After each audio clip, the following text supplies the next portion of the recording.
Hey there, so hopefully you can find some time in your busy schedule of playing Space Miner from last week to check out this week's GameClub Early Access Beta, which is for Cubed Rally Racer.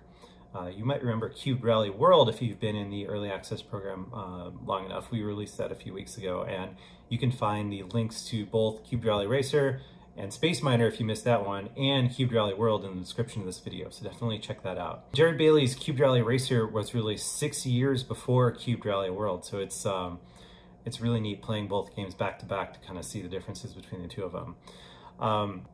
So as we mentioned every week, we really appreciate your feedback on both this game as well as anything to do with GameClub in general.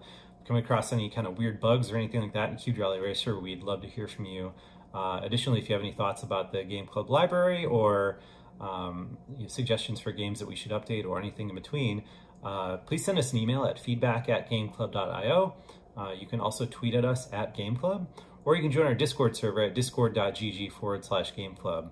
That's probably the best place to be because we're in there all the time, and the GameClub community is chatting up classic mobile games basically 24/7. It's a super, super cool place to be.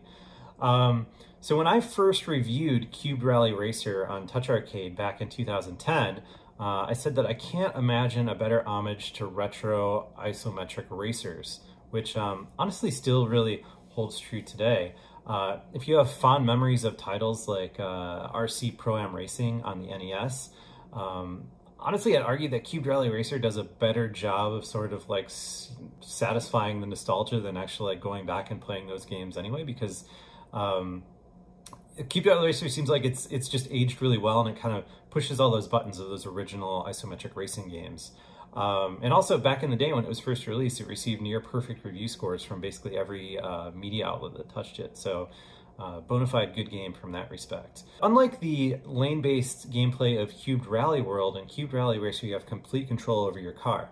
So you're playing different randomly generated racetracks and trying to scoot around different objects, drift around corners, collect enough gas cans to not run out of gas to make it to the end. Then you can race your ghost or generate a new track or other things like that. What's neat about Cubed Rally Racer is it's really just about as pick up and play as you can get. Like you can play the game for just a minute at a time. That's all it really takes you to get through one racetrack, or you can just power through it and play as long as you want. It's really cool to play what amounts to what has sort of become common on the App Store today in these kind of like more snack-sized game experiences. But this time around, you're not being force-fed ads and weird in-app purchases and everything else. Like Cubed Rally Racer is just designed from the ground up to be a bona fide premium experience. So that's oddly refreshing and really cool. So I hope you enjoy it. Next week, we are going to release the early access beta of Tales of the Adventure Company. And what's cool about this game is that the roguelike genre on the App Store has gotten pretty crowded over the years, which has led developers to come up with all sort of new and exciting ways to sort of like spruce up their particular iteration of a roguelike on mobile to make it stand out from the pack. Tales of the Adventure Company is sort of combining all the elements of a roguelike randomized dungeon crawler with sort of like the tile-based gameplay of a puzzle game. And it's just really clever how it all goes together, and there's tons of different character classes that mix things up, and it's a super cool game. So I hope you enjoy Cubed Rally Racer, and I hope you look forward to Tales of the Adventure Company next week. Any and all feedback we appreciate, and check out our Discord server, discord.gg/GameClub.